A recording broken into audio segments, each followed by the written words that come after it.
Bapak Ibu yang dikasihi oleh Tuhan, hari ini 18 Januari 2024 kita kembali kepada edisi renungan yang disampaikan oleh Majelis Resort GKI Sampit, dan adapun nas yang akan menjadi dasar pemberitaan firman Tuhan sesuai Almanak Nas Gereja Kalimantan Evangelis diambil dari Yeremia pasal 19 ayat 1 sampai 15. Dan saya akan membaca hanya 2 ayat saja di bawah perikop pelajaran dari buli-buli yang pecah. Ayat 3 dan 4 saya akan bacakan.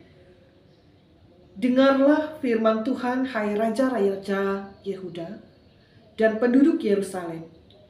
Beginilah firman Tuhan semesta alam, Allah Israel.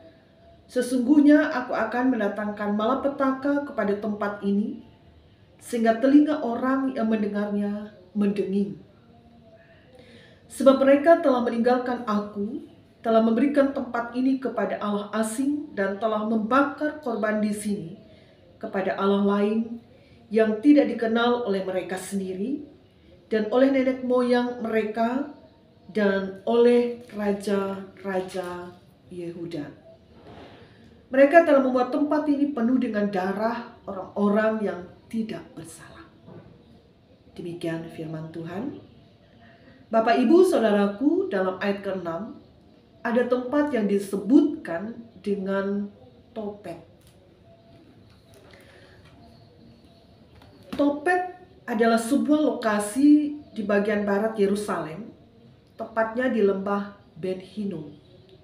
Tempat ini digunakan raja-raja Yehuda dan penduduk Yerusalem yang sudah terpengaruh kepada penyembahan berhala, mengorbankan anak-anak lelaki atau perempuan mereka dengan cara membakar hidup-hidup untuk dipersembahkan kepada dewa Molok.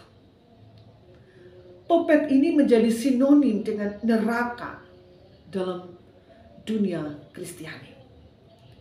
Bapak, Ibu, Saudaraku, keagamaan yang disertai dengan penyembahan berhala dan itu dilakukan oleh umat Tuhan sangat dibenci oleh Allah sendiri.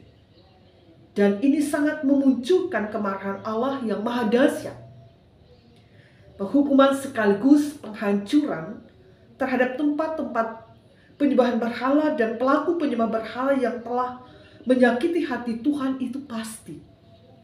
Dalam pasal 18 ayat 8, tetapi apabila bangsa yang terhadap siapa aku berkata demikian telah bertobat dari kejahatannya, maka menyesallah aku. Artinya Bapak Ibu, jika mereka bertobat, maka Tuhan akan membatalkan malapetaka yang telah dirancangnya. Dan sepertinya ini adalah berita anugerah bahwa Allah tidak akan menghukum jika bangsa Yehuda mau bertobat dan membaharui hidup mereka. Tetapi apa yang dikatakan dalam pasal 18 ayat 12, seruan pertobatan itu mereka tidak hiraukan. Perkataan Allah dengan mengatakan tidak ada gunanya. Kami hendak berkelakuan mengikuti rencana kami sendiri. Itu yang dikatakan oleh Raja Yehuda dan sebagian penduduk Yerusalem, yang artinya menggambarkan Tuhan telah berfirman menyerukan pertobatan, tetapi mereka tidak mau bertobat.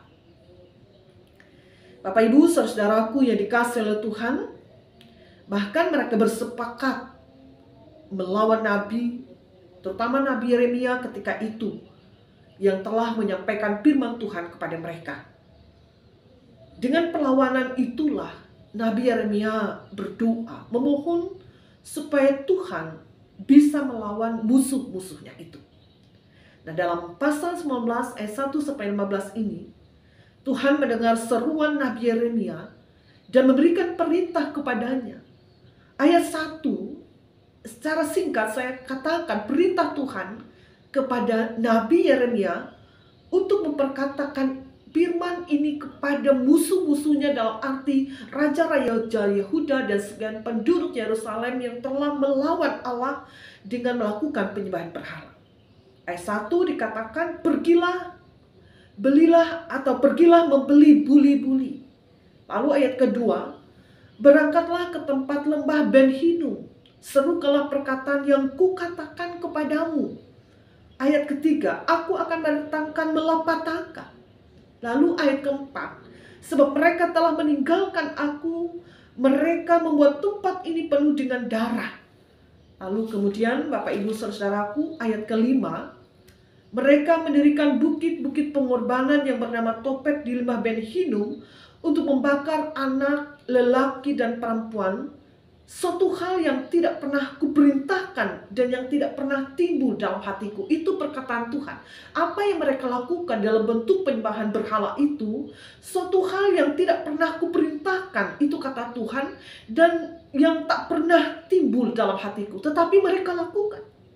Lalu ayat 6 dikatakan, sesungguhnya, itu kata firman Tuhan, waktunya akan datang dan tiba bahwa tempat ini tidak lagi dinamakan Topet dan lembah Ben Hinnom, melainkan lembah pembunuhan. Dan di situ diceritakan tempat pembantaian orang-orang yang telah berbuat keji di hadapan Tuhan. Mayat mereka dibiarkan dimakan burung-burung dalam ayat ke-7. Dan ayat ke-8 mengatakan kota ini akan menjadi sunyi sepi. Tidak ada lagi kegirangan dan sukacita. Negeri ini akan menjadi tempat yang tandus. Itu perkataan Tuhan, firman Tuhan yang harus disampaikan oleh Nabi Yeremia kepada penyembah-penyembah berhala, yaitu penduduk Yerusalem ketika itu. Lalu kedua, perintah kedua yang harus disampaikan oleh Nabi atas kehendak Allah dalam 10 dikatakan, pecahkanlah buli-buli itu di hadapan orang-orang yang turut bersamamu.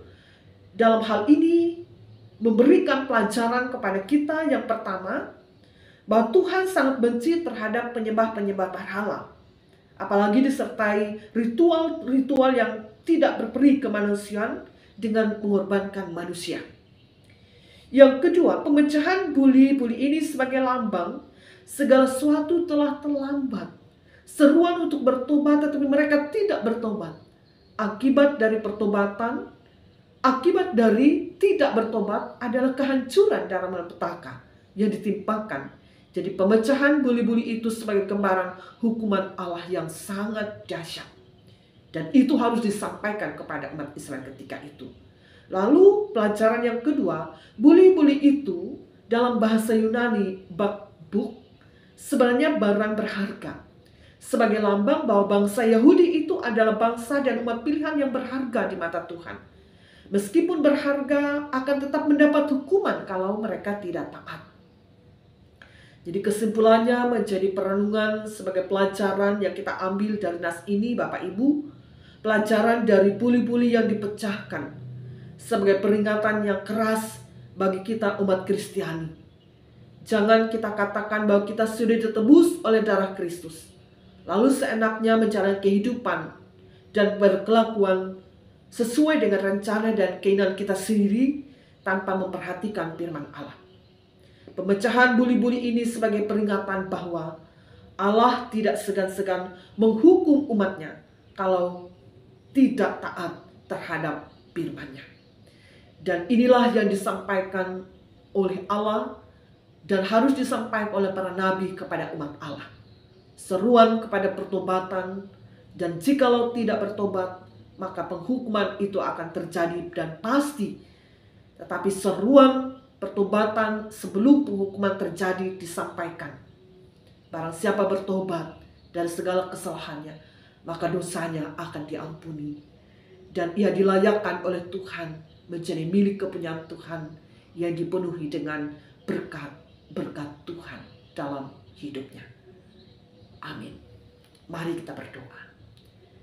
Terima kasih Tuhan Yesus atas firman. Kami percaya peringatan firman ini sangat keras kepada kami ketika kami menyembah berhala.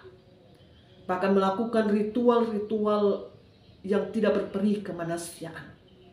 Tuhan tidak pernah memerintah itu bagi kami. Bahkan dalam hati Tuhan pun tidak ada terbesit hal-hal itu. Ketika kami melakukannya, maka kami sangat berdosa. Maka sebab itu dari firman Tuhan yang kami dengar ini, Tuhan, hendaklah membawa kami untuk menyembah Tuhan dalam ruh dan kebenaran. Menyembah Tuhan dengan hati yang tulus dan murni dalam kehidupan yang dikuduskan. Sehingga penyembahan dan kemudian cara hidup kami yang berkenan kepada Tuhan akan mendatangkan berkat bagi kami. Bahkan Tuhan tidak akan pernah meninggalkan kami. Tuhanlah penjaga dan pelindung bagi kami. Penjaga dan pelindung bagi kehidupan keluarga dan anak-anak kami. Tuhan memberkati juga seluruh hamba-hamba Tuhan yang menyampaikan kebenaran firman, supaya tidak jemu-jemu menyampaikan firman Tuhan untuk membaharui kehidupan setiap orang yang mendengarkannya. Terima kasih Bapa, dan ketika kami akan beristirahat dari segala jerih lelah kami akan tidur sepanjang malam ini. Allah menyertai kami, melindungi kami. Besok pagi kami bangun dengan kekuatan baru, terus memulai semua tugas aktivitas kami dalam jalan Tuhan. Di dalam nama Tuhan Yesus kami berdoa. Amin. Shalom, salam damai di hati dan sejahtera di kehidupan kita semua. Amin.